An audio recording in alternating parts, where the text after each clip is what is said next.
En 89, donc après l'écriture de Père manquant, fils manqué et le succès instantané que ça a connu, j'étais complètement épuisé en fait. Et je suis tombé très, très, très malade.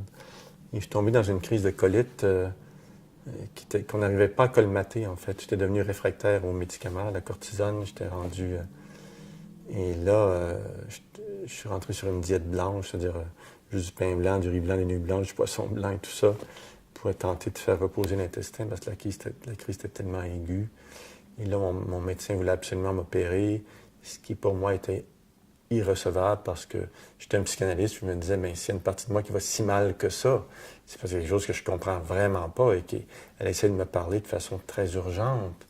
Et donc, je me suis dit, je vais essayer de m'en sortir. Et donc, je suis allé j'ai fait faux bon à mon médecin, je suis allé dans une clinique de jeûne où j'ai failli mourir d'ailleurs parce que c'était un jeûne à l'eau, j'étais déjà beaucoup trop faible pour entreprendre ça. Et donc, à un moment donné, j'étais rendu à 45 kilos, ça n'avait plus de bon sens. Là. Mais là, quand même, à travers ça, je suis vraiment rentré dans une expérience de mort imminente, en fait. Et là, je suis vraiment rentré dans des moments d'extase, des moments d'union profonde avec tout ce qui existe, des moments de fusion. J'ai vraiment vu, là, les gens parlent de ça sur le proche de la mort, là, on récapitule sa propre vie, là, mais c'est drôle à dire, c'est pas le bon mot, en fait. Moi, ce que j'ai vu, c'est vraiment ma vie comme un battement de cartes, un battement de jeu de cartes.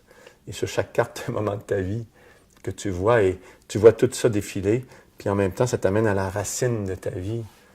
Et là, j'entendais vraiment des voix en dedans de moi qui me disaient des choses comme « Guy, pourquoi est-ce que tu n'es pas heureux? » Et là, je comprenais comment je m'étais créé mon propre drame. J'avais été enfermé dans ma propre mentalité, dans mon propre drame.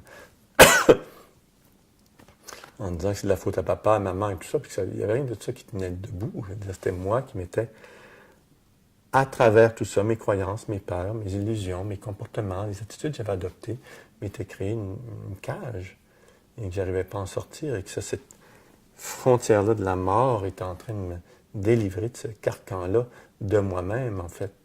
Et pour moi, ces états d'extase-là, ces états d'union-là, venaient répondre à tout ce que j'avais cherché dans ma vie. C'était en même temps le sens de la vie, en même temps c'était la réponse. C'était cette union profonde avec tout ce qui existait. Et dans ces états de fusion-là ou d'union, il n'y a plus de... Tu sais, j'avais absolument pas peur de mourir. Je me disais, les vers vont me manger, puis je vais continuer.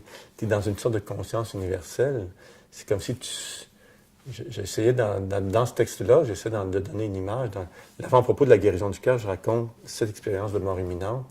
Et dans cet avant-propos-là, je raconte que c'est comme si j'avais toujours été la pomme au bout d'une branche, et que là, tu te rends compte que tout à coup, que tu es la sève plutôt que la pomme, et que cette sève-là circule dans tout l'arbre au complet de la vie, et que tu as accès à toute la vie au complet, que tu es ça, tu es la sève même de la vie. Et là, j'ai une chose que j'ai appris qui était terrible, c'est-à-dire que je me rendais compte que comme l'illumination venait au moment où moi, j'avais plus aucune force, j'avais tout perdu, je pesais 45 kilos, j'étais à l'article de la mort, on a dû m'hospitaliser parce que je m'en allais pour me ramener.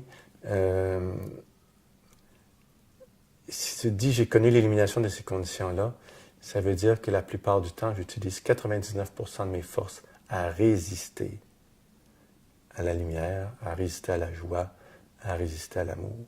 Parce que quand tu es dans cette place-là, tu n'es que ça. Tu te fermes les yeux, il y a une fontaine d'amour dans toi, dans une joie extatique. Pourtant, tu es dans le fond d'un lit en train de mourir, là. Puis là, tu n'as jamais été aussi heureux de ta vie. Tu te dis, il y a quelque chose que je n'avais pas compris, certain. Et moi, je me rends compte que c'est ça. Notre énergie est utilisée tout en cherchant le bonheur à ne pas être heureux. Et que l'intelligence, l'élégance, dirait Jules Vigneault, l'élégance consiste à utiliser une partie de ton énergie consciemment, à dire « je vais nourrir ce qui me rend heureux ».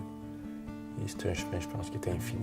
C'est une vie qui commence, et probablement une vie qui se moque de la mort, qui dit « non, on va continuer l'histoire, c'est trop le fun, trop intéressant ».